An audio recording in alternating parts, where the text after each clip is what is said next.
shed kittens. But he's lost something on TV. We see the film with the dog, the film with the dog.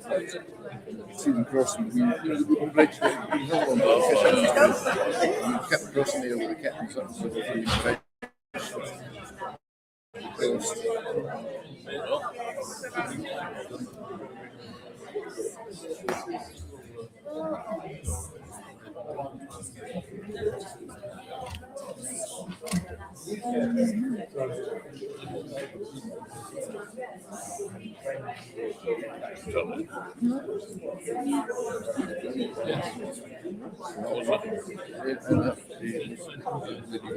Good evening, ladies and gentlemen. Welcome to the penultimate 2025-26 Winter Talk Series in Boat Garden Community Hall. My name's Ben, I'm one of the team. I'll get the boring stuff out of the way. I'm not boring stuff, but more, you know. I'm one of the team. We're always looking for more team members. So if you have any skills in terms of promotion or chair stacking or till skills, then please that'd be awesome. For those unfamiliar, well, sorry, just one thing before that.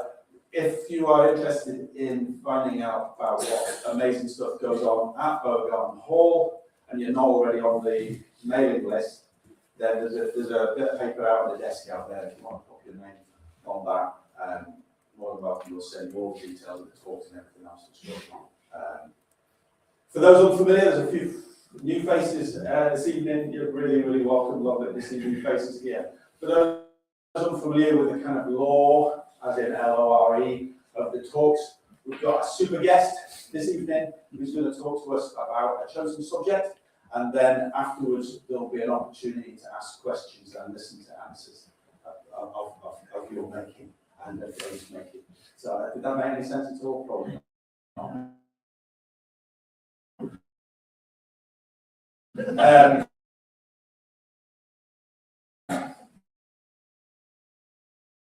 Anyway, without further ado, I'd love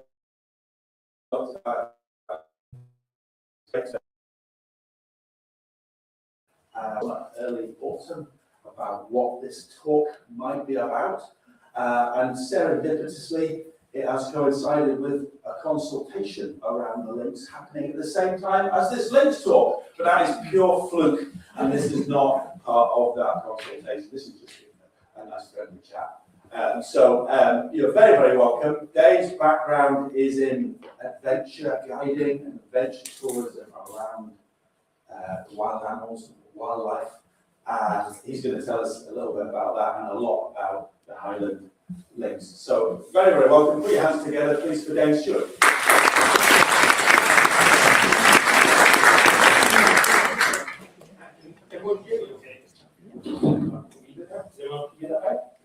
Yeah. So, you'll see when we first started doing this talk, started doing it a year ago, we had here the consultation. I don't know if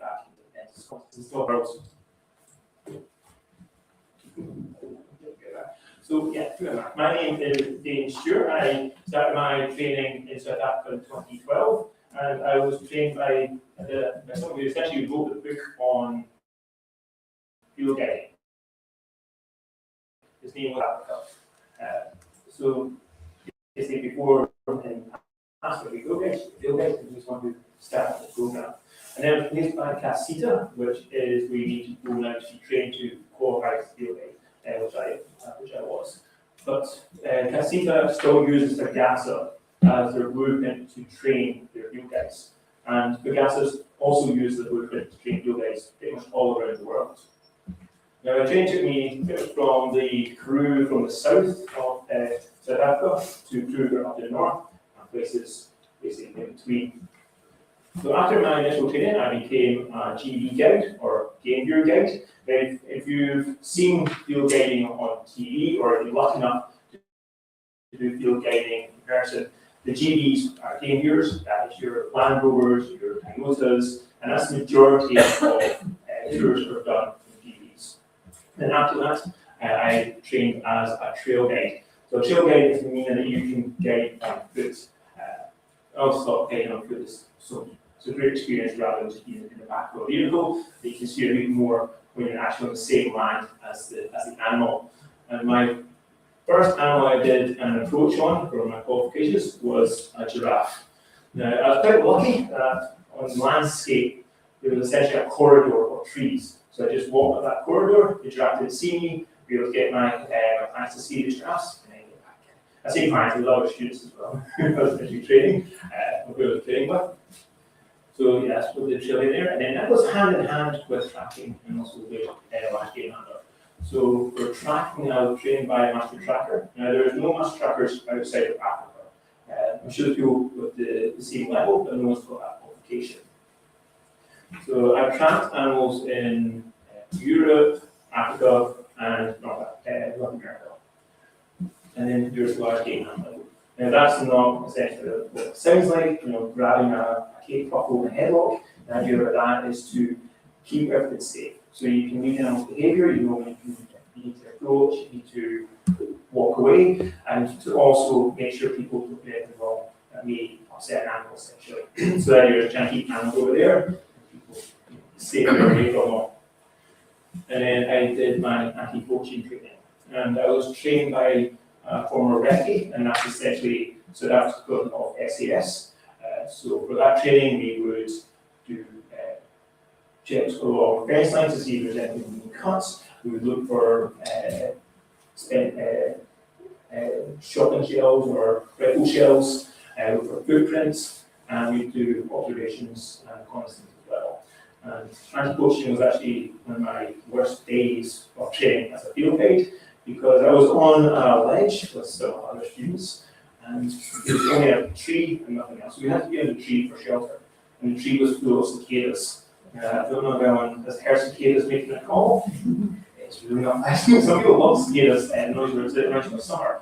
I hate cicadas, because I was there for 3 hours, but cicadas would not show up until I was finally able to leave, alternating at that moment.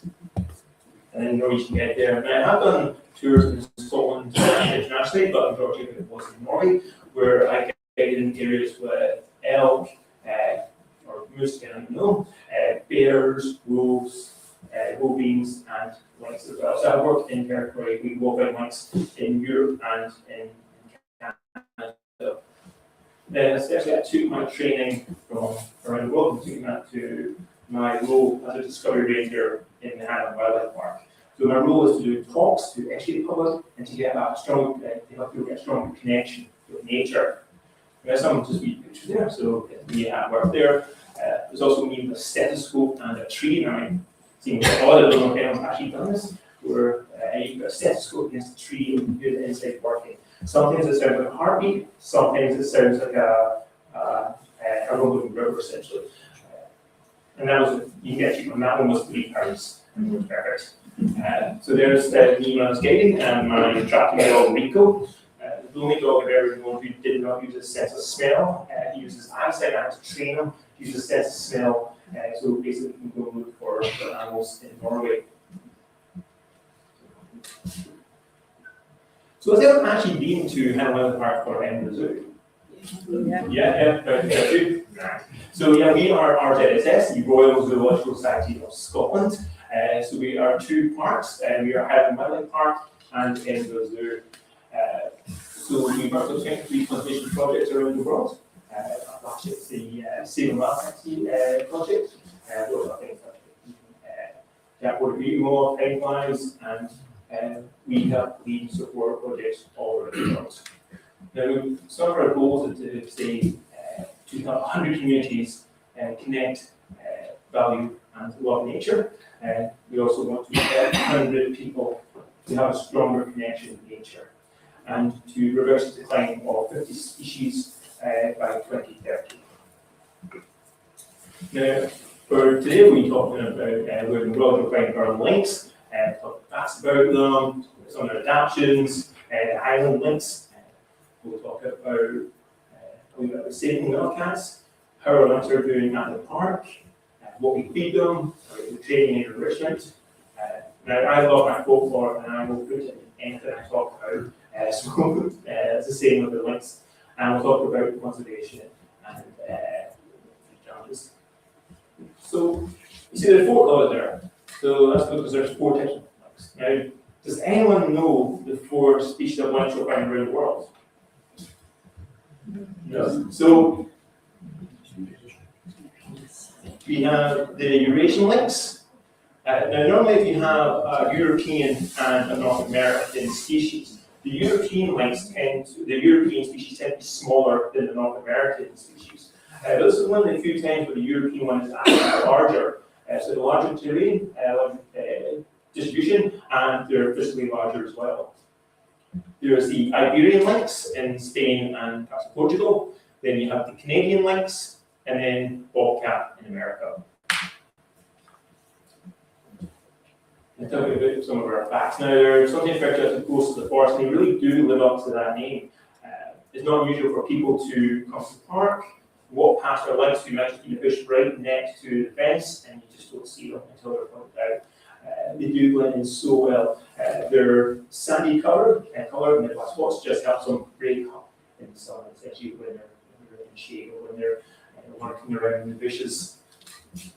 I'll talk about the seasonal coats. Now, there's a lot of animals like saying, if you look at foxes, they'll be white in the winter, dark in the summer, and lynx do the same thing. They don't do it to the same extent, but it does happen. You do also get light coats and dark coats in the summer.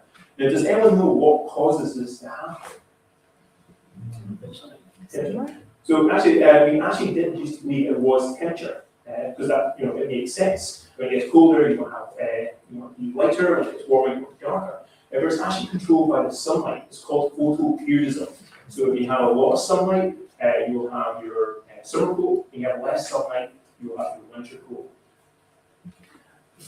So that's just to help to blend in with the environment. Now, they also have short tails. We also get asked, why do we dock the tail for the lynx? Because it does look weird seeing a lynx with a short tail. Now, does anyone know why they have short tails? So, okay, question, you know? Maybe it's so they can run through bushes without their tail getting caught on pipes and stuff. That is exactly why. So that is the main reason. They spend a lot of time in the bushes, and the long tail is just going to get in their way. So that is why they do have them. You also have the black tip there as well. So they also use that to communicate with each other. So if you throw it up, you move it around, and you can talk to each other from a distance. Now we'll talk about the you see a picture there of our lynx up in the tree. So lynx do it with but these ones take another extent. They'll basically climb as high up as they can, it bends down, and then have a great viewing area. And all 3 of our lynx will love to do this. They'll take turns doing that. So they have ear accessories. If you look at the picture, you'll see they have wee little tufts on their ears. Now, does anyone know why they have that? So it could be for a whole host of different reasons, like it could help funnel sound into their ears. It could be a biological detection for through bushes, so if you fall branching back up them. It could help with balancing. It could help taking falling debris away from your ears. The simple answer is we don't know. We have a lot of theories, but we're not too sure why we actually have them. Now, one thing I think we could do is the anachronism.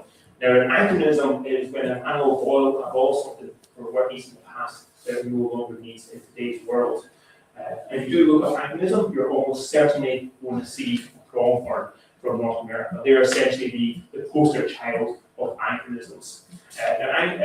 Pronghorns are very fast and they're very agile. The reason for that is they evolved alongside the American cheetah. Also, the American cheetah is no longer around anymore, so they get taken on things such as pumas or cougar mammals, depending on how generally you call them. So they're far quicker and far more agile than they need to be. And the pronghorn is also an amazing animal. So they've got horns there. So horns are made from hair, keratin hair and nails, and antlers you see on, say, a reindeer are made from bone. So the general rule is a horn is on the animal for its whole life, and antlers will grow for a year, drop off, and then grow again. The pronghorn has horns, and they'll grow for a year, they'll drop off, and then regrow again. And as far as I'm aware, that is the only species that actually does this. I'm going to say, as far as we know, because my instructor used to always say, the minute you say always and never when we're compared to an animal, something will basically prove you wrong, essentially. But as far as we know, that's what we end up with that. Now, the activism we think for the lynx is thousands of years ago, we looked at different species of lynx, different species of cats around the same size as the lynx. So having something to distinguish yourselves from another species. So you're not going to waste your time watching some another species you can't be your baby, essentially. So that's what we think one of these could be. But like I say, we don't know. So that's one of these things where more studies will have to go into before we can find out. Now, talk about the Highland Lynx. So I'm sure everyone knows about the Highland Lynx. So this was an illegal release that could have easily ended with all the lynx dying. They were essentially released in January in one of the coldest days, snow around with no food. Now, what happened essentially, just everyone knows in the islands, one of our keepers got a picture of these lynx and said, have your lynx escaped? So the first thing they did was run up to our lynx enclosure where we had two boys. We had Dad Switch and his son Neon, and we saw the lynx were safely in the hole. So what we did, we sent the state and wildlife because we have feline specialists who, this is their job to go and catch cats in the wild. Also, they just took slightly larger equipment to catch the lynx. So we put a pressure trap. You've probably seen it before on TV, or you can do something in the past yourselves, where we have a trap, the animal goes to the side, steps on a pedal, and then the door goes behind it. So we put a trap out, and we put a camera trap on as well. Reason for that is if the lynx get caught at 2 a.m., we get told at 2 a.m., and one of our team can go out there, get the lynx, and then get them back. So it's not a case of they get caught at 2 a.m., and we wind up going out there at 10 a.m., just so we all know what's happening. So we put a trap in there, we put food in there, then one lynx went in there, set up the trap. She didn't seem to mind, which is very unusual, and she just started to lie down and eat her food. Again, you wouldn't expect that for instantly to happen. And then the other lynx just lay down beside her.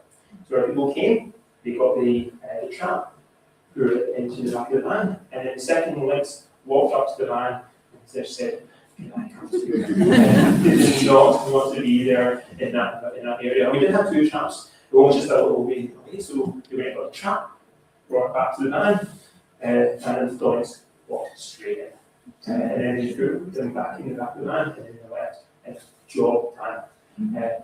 Until there was another picture of another two lynx. So then the same thing happened again. We went out, and we caught the second two just as easy as the first two. So we had 3 females and 1 male. But unfortunately, the male died. I say they were in a horrible condition when we found them, and the area we released into was not ideal whatsoever. It's one of the coldest days, a horrible situation for the lynx to be in. And then they did their quarantine down in Edinburgh, and that's the pictures of them down there. And after their quarantine, they came back up to the Highland Wildlife Park. So they don't live too far away from where they were actually released. So I'd just like to just give the state of Wildlife team the praise that they deserve for going out there, getting the lynx, and bringing them back. So I'm sure a lot of people know that the state of Wildlife team and project we have, where we breed our wildcat species back into the wild, and we do it obviously completely different from the way that the lynx is done. We do it with what they've got to touch, so it is done behind closed doors. That way, the wildcats don't have any association with people. They just want to live their life and not go, people and domestic cats. Whereas the lynx, we're not like that whatsoever. So these ones will put them in feeding stations for them when they go back into the well. So when they're laying at the hunt track looking for rats and rodents, they can still go back and get food. We also put trackers on them so we can keep an eye on them. We've actually got one wildcat that's actually taken it back into the home, and they often come back and forth. And right now he's in a competition with the back over fees and affection. So if you do come to the park, you will start open basically trying to get her essentially. So talking about our lynx, so they have done really well in the park. So we've got 3 lynx there. Now this is Bluebell. So she has the least defined M. So often when you look at lynx, you'll see this M on top of their head. Her one isn't defined as well as her sisters. Now I'm going to refer to the sisters. We did do genetic tests. It came back to the but we believe they're the same age and they do behave like siblings, so we're fairly sure they are sisters. These bits that are apart from her sisters is her mouth. She's a lot darker in the mouth than her 2 sisters. And in summer, she does tend to have the rustier red coat out of the other 2. She is less confident than her sisters, so a lot of time if you come to the park, you might only see 2, and that is her other 2. She does tend to hide a bit more, but she does often come out and play with her sister. You might see her running around. So she can be a bit shy compared to everyone else. This is Cadrona. She has quite a distinctive M on her head. She has no spots or anything around it, so you can plainly see it.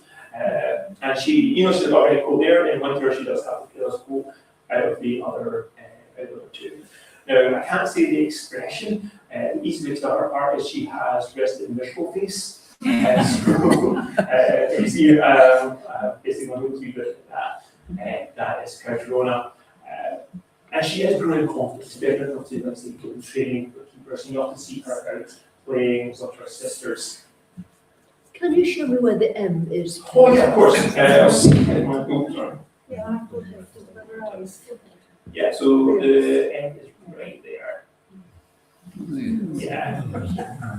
Some pictures are, some pictures is quite clear, other pictures. This is Faldonia, or Callie. So she also has quite a distinctive M, but she has bow marks just above her eyes, and she is the smallest of the lynx. But my mum says, the run of the litter when it comes to dogs is always the most confident. The dog is the one who is the bravest. And this is the same apparently for lynx as well. She's the one who has the most confidence. She's the one you're most likely going to see. And she's very confident when it comes to doing training or working with keepers. And we do, keepers do find these 3 far easier to work with than the boys that we have, just because of the way they were raised, essentially. We've been really hands-on, whereas for us, we want to have our lynx behaving as well as possible. So we're going to behave more like that one. So we have to use training does seem to be a bit different. So what's in the menu? What do we feed our lynx? So they get 3 kilograms of food a week. And we'll feed them things such as beef, venison, we'll give them rats, mice. Now, they don't want any food, they don't give that nonsense. It's just meat. The only thing you really see carnivores eating any vegetation is generally if they're not feeling too well, and you just timber medicine essentially, but it's just meat. In the wild, we don't feed on things such as rabbits and deer, especially roe deer. So if you think of lynx, they're your medium-sized predators. If you think of a wildcat, tiger, lynx are right in the middle. And they're hardwired to go after these animals, essentially. So lynx in Spain and Portugal tend to favour rabbits, whereas lynx in Sweden tend to favour roe deer. They're actually bred and released in Sweden, and they seem to go straight for the roe deer constantly. Despite that they've never seen one, that's what they want to eat. And in the wild, they'll basically make a kill and they'll feed on that for about 2 to 3 days and just keep on going back to it. Try and gorge as much as possible. Whereas our animals, we have their food and just spread it out essentially.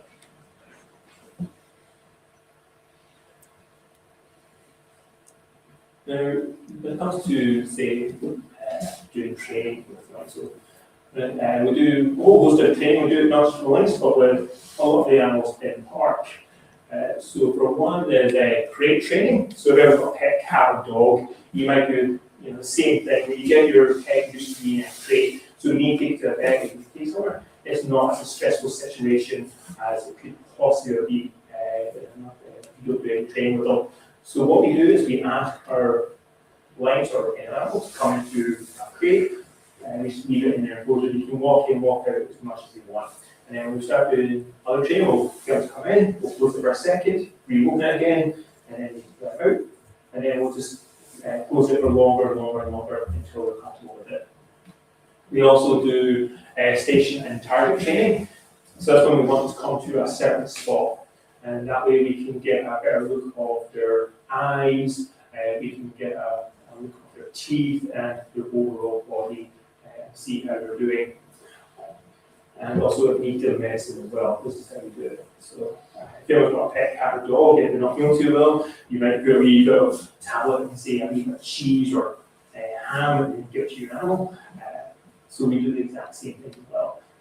But sometimes we do the exact same thing where they'll chew around it and then spit the tablet and you can try it again. One of the easiest animals to get tablets to is Brody, or Booger. He's actually on holiday at the moment down to see his brother in Yorkshire. You give him a tablet, and he chews through it, and he spits the tablet on the ground, and then you tell him, don't touch that tablet, because you can't get it back, and then he would go into the tablet, grab it, eat it, because he doesn't want you to get the tablet back. And so he's amazing to get the tablet too, because, just the way he is. But we do the same thing.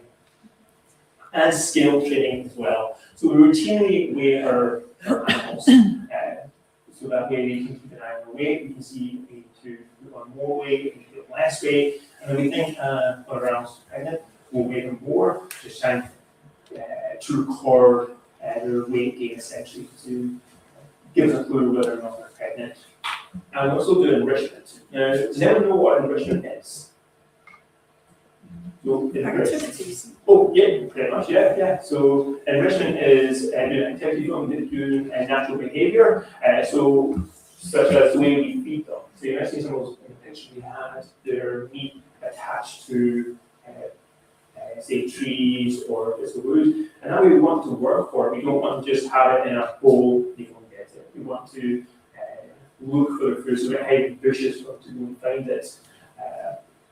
Now, say they are only carnivores and they want to eat meat, but if you go to the enclosure and you walk past the enclosure, you might see a bit of squash on the ground, you might see an apple with feathers in there, or a carved pumpkin during Halloween, and that's just for enrichment. It's just for something different from something to play with.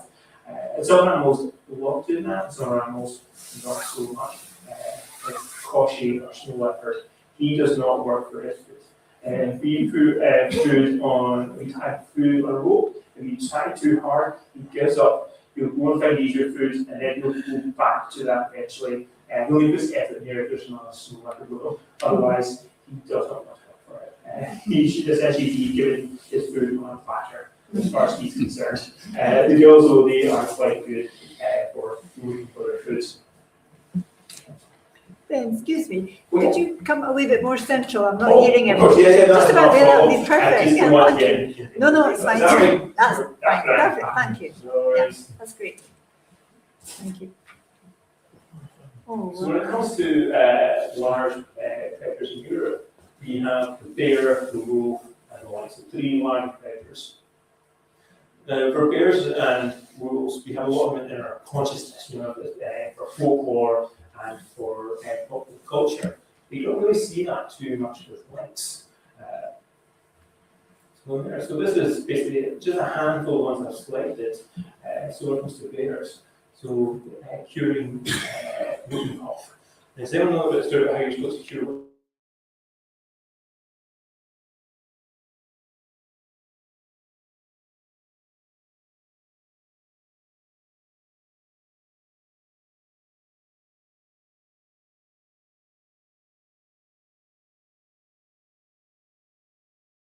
Or he's supposed to get each other back. Now, it's believed that no one actually did this. It's believed there was basically a medieval joke essentially that basically just stayed around.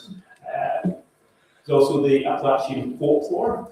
Now, that folklore is if a bear goes into their den really early, it means winter's going to be quite harsh. If you go into the den later on, it means it's not going to be, the winter's going to be quite mild.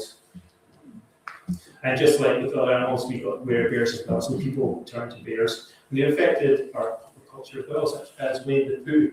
Now, Winnie the Pooh is the third largest grossing animation series of all time. It's only beaten by Pokemon and Mickey Mouse and Friends, and then it's Winnie the Pooh. And then Highland Bear, he's a speckled bear, and speckled bears are actually the closest relative to the bucket bear or the cave bear, the largest bears to ever exist.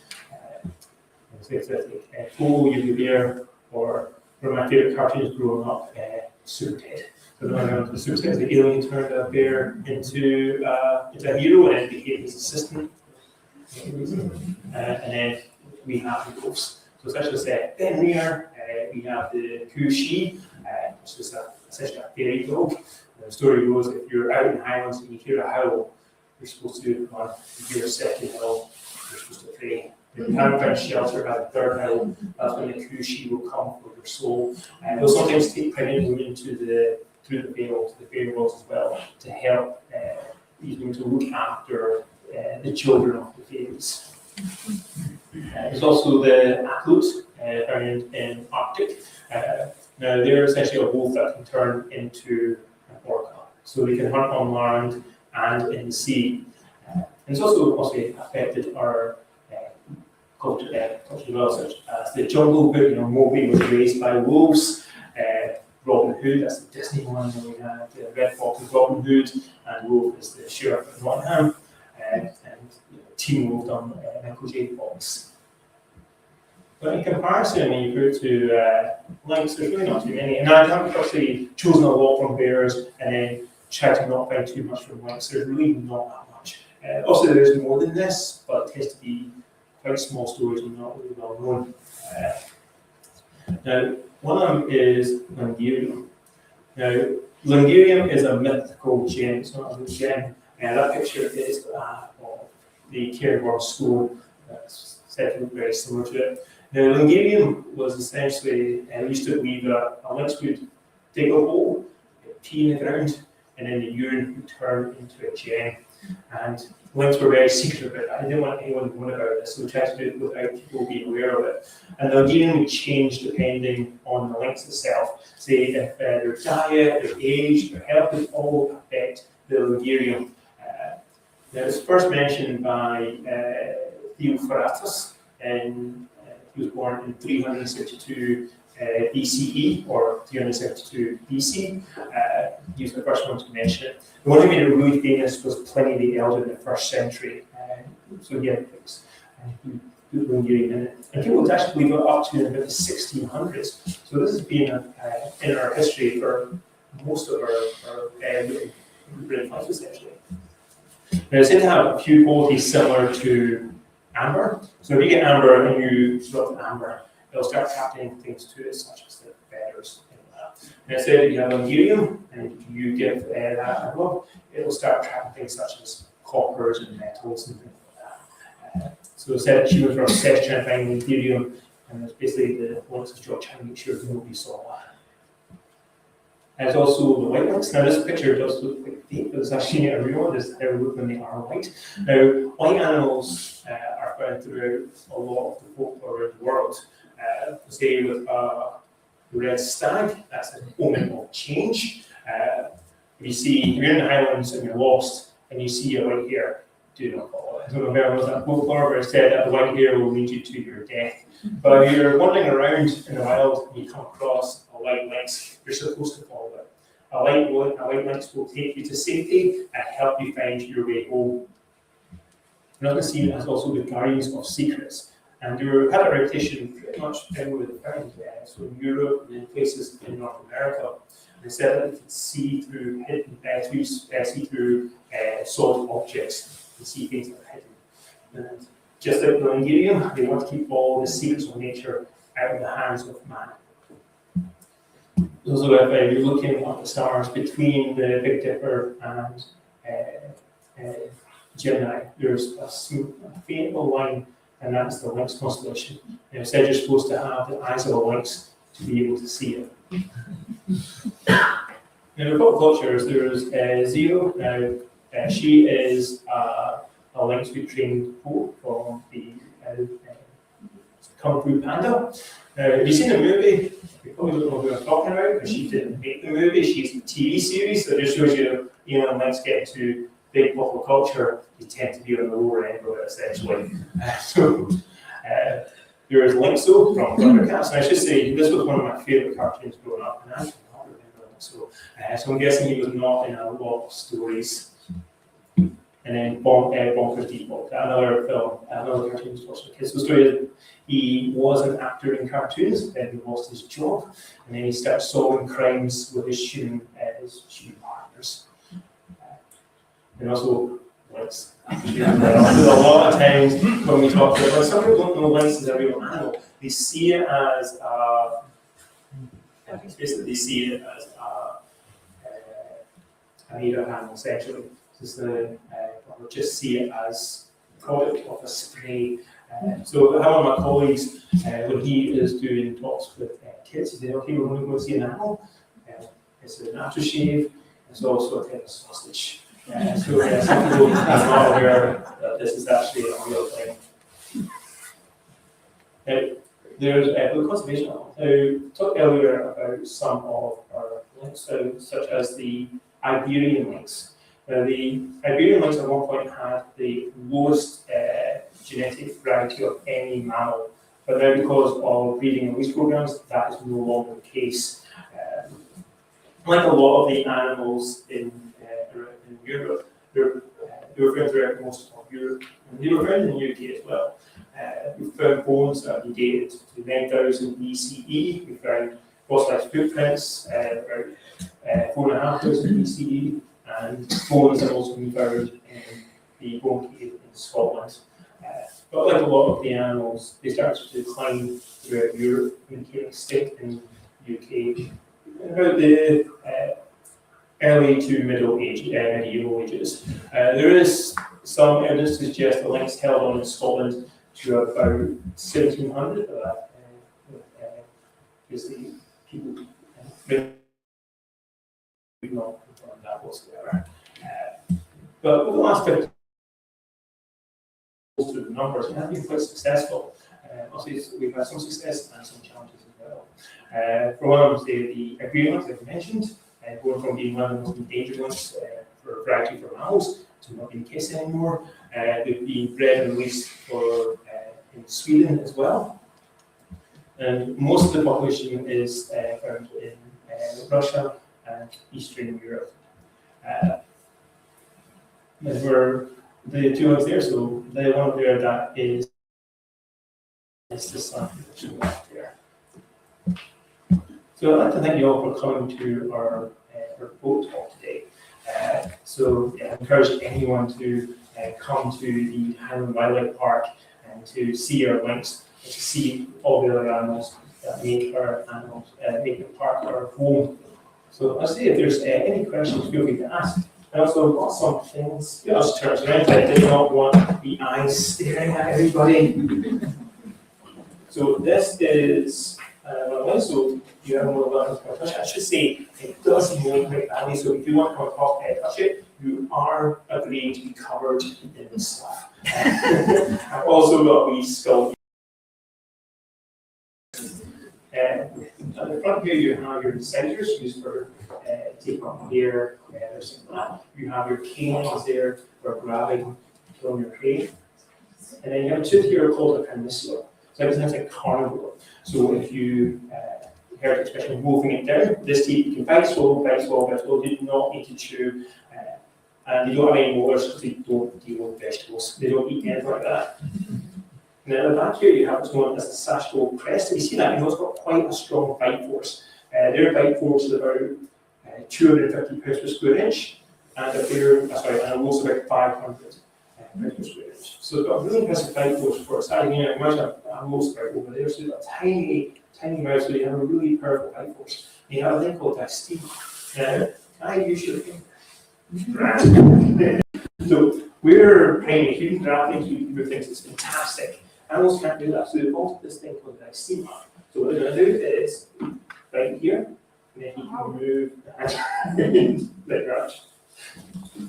So they can basically move their hand, right? So you see, so things like bears and cats have quite prominent ones. Camels have the most prominent one I've ever seen in my life. Don't know why, they're just very prominent. And things like wolves and dogs do have them, but they're not that prominent, really, because they're social animals. If you have a lot of hands, it doesn't need to be perfect.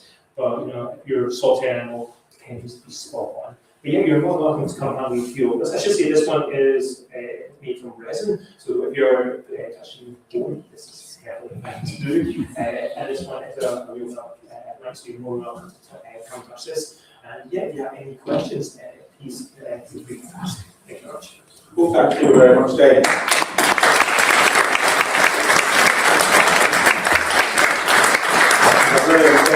Thanks so much, so informative.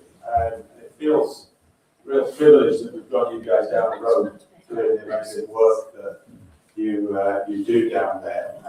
I'm going to muscle in on the first question. If that's okay with everyone else, sorry. Just with the three sisters, how long did the Lynx Wildlife Park, or will they be in Edinburgh Zoo, or will they be released somewhere? Or? Yeah, so at the moment, they'll be released somewhere. The way they've been raised, we can't put them into the wild. So they will be staying in captivity. At the moment, their home is park. There's no plans to move them. We believe they're 2 years old. We think they were 1 when we first found them. Normally in the wild, they live to about 8, 9 in captivity. You can't get to about 15 plus. So hopefully have quite a few years. Thank you. I'll I'll let you field the question. Yeah. Very quickly, what do they weigh? You talked about weighing them, so I mean, you said they're in between like a dog and a Yeah. How heavy are they? So normally they get to about 10 to 15 kilograms, but they'll vary depending on the individual size. So they can really quite a bit. Oh, yeah. Go back to the Lynx that were released in your community. Yeah. Do you know any more about who released them? No, there's a lot of there's a lot of theories about where they came from, like if the person why they released them, but to be honest, it's still a piece of investigation. And unless we find the person, once we find the person and get a confession, we may never know.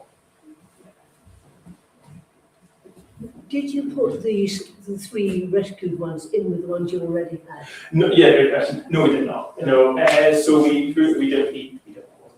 These are some Lynx.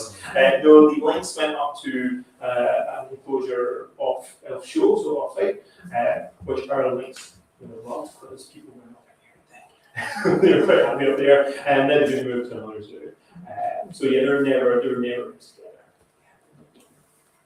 But yeah.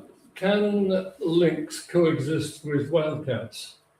Yeah, so in most studies, they actually find lynx, wildcats actually do better in areas where they have lynx. So you think the way lynx predate on deer, then afterwards wildcats have food source essentially, things to eat and scavenge. So for most studies, it has shown that wildcat population increases where you have lynx in that area. Cool.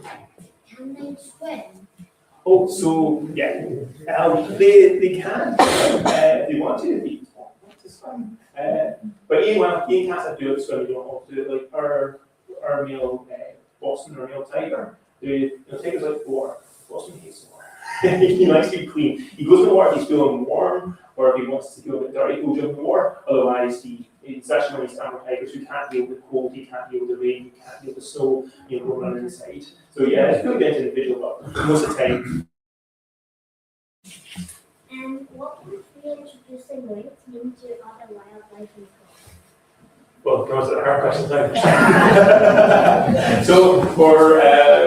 So areas where they do have a complete ecosystem, they do affect each other. So lynx, like say, if you're predating on animals, other animals can feed off their prey. But the way nature normally works is they have a balance essentially. Just query on the whether they're indigenous. You suggest they were here till 1700s. Oh, that's some people have wrote the books that I've seen it, but like I say, we don't know. Well, archaeologically, Yeah. since we split away from Europe 8,500 years ago, Yeah, there's only evidence of three lots of bones of lynx, yeah. all between 143 AD and 455 Oh, AD. we have actually found one that's older, 9,000 BC. But that is after we, Yeah. that was Oh, before yeah. we split from Europe. Yeah. So the thing about fossils is fossils are very difficult to form. So the conditions have to be perfect for fossils to form. So that's why sometimes you don't find so much fossils. You find fossils in the If you center haven't had something. anything since we split Yeah, until just after the Romans left in 145 AD, yeah. and the last one happened to be 455 AD, and we've had no evidence of lynx since. Oh no, Why we do we have. think they were? So we feel like say we found links from footprints from 4,500 years ago. Where? Oh, it was down in England. Why is it not in the literature and all the science? Because the science says there's only evidence of three lynx. Is this fictitious? Oh no, it's well, I think that Can you find me the actual evidence or the scientific paper to justify it? Oh, I don't know the scientific evidence have to look that up, but I've looked it up and it's not there. Yeah. Oh well, I've studied it and it is not there. This is fictitious. yeah. Well, depending on how you're looking for it as well. So a lot of the time you put information into the online, you'll basically get the answer you want essentially. So I would also recommend typing in different ways. So typing in a way that where basically came the Romans or they were before the Romans as well. I think that's the best way to study it. But if you do that, Yeah. you'll find that up until 143 AD, Yeah. there is no evidence of any evidence of lynx in Britain. Three. Well, And since 455 AD, there is no evidence again that lynx were here. well, let's say we do have evidence for about 4,500 as well. So there is evidence. Where is that evidence? Oh, you have to look that up. I've looked it up. It's not there. Well, you want afterwards, I can look at my phone and then we can look at it again. Well, I would love you to find it. Yeah. I'll put it to Yeah. the zoological society because we've searched it and searched it, Yeah. and there is no No, evidence that's- we can find. Yeah, no, why don't we do that? We'll do that afterwards. Jesse's got a question. Yeah, it was just to say, I love the name of the sisters that you gave. Oh, yeah. Who is it that kind of made up the names? Was it people in the park or? Yeah, so for the three names, because thanks, Dave, you don't hear me. RZSS is a charity, so responding to this crisis essentially used a lot of resources, and it was an amazing opportunity to get in touch with the community and raise money to help us look after these things. So naming them was an amazing way to thank those supporters. Bluebell was actually named by Cannot Leave School. We had a competition, an art competition for schools to write about how their class connects to nature, and the winner got to name Bluebell. Codrona, I think, was named by some of our charity's patrons, and Caledonia was named by a community group who helped fund the rescue efforts, essentially. So often we change it up, and the keepers obviously love to get to name the animals that they're looking after, but for situations, in fact, a community that really played a big part in us being able to rescue them.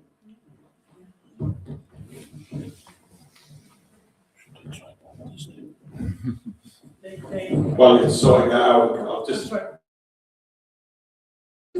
you planning to breed with these three lynx, or are you just going to leave them as they are? There's no plans to breed them at the moment. So the way breeding happens in captivity is you go to the stud keeper, and they have the paperwork for the animals all around Europe essentially.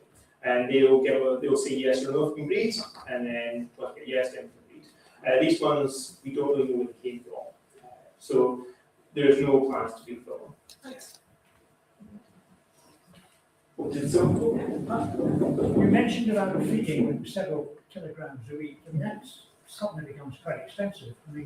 Yeah. I mean, roughly, give us a ballpark figure of cost per per lynx, per month, per year? Oh, well, unless you've got like, but for bears, it only costs about almost 16 grand a year for bears. I'm talking about, specifically about your lynx. Yeah, oh, I'm not too sure the number of how much that is. About individuals, about the lynx, something like that.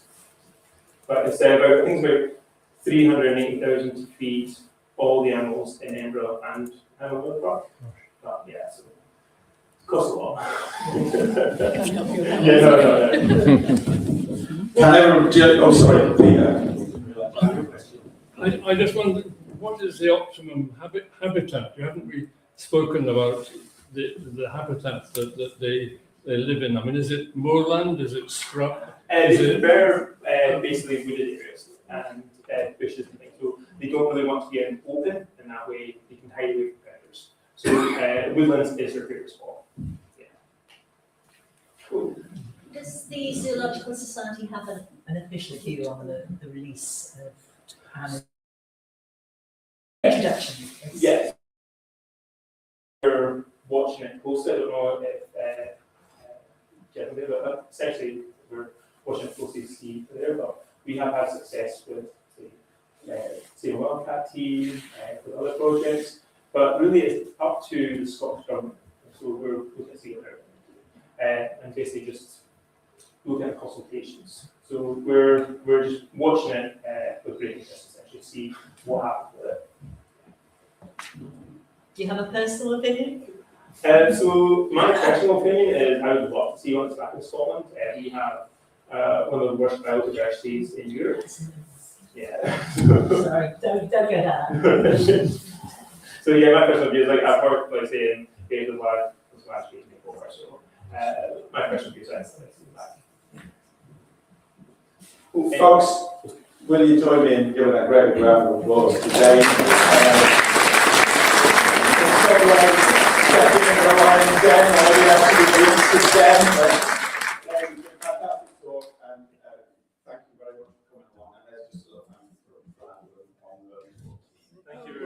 Please do hang back and speak to Jane on a one-to-one. Jess is here as well. We've got touchy-feely stuff as well to do here. And if you're not doing any of that stuff and you want to help put the chairs away, then that's a bonus as well. So thank you very much, folks. Next one is in 2 weeks' time. I'm giving it, and then that's it for the season. So thanks for coming along, and hope maybe see you in a fortnight.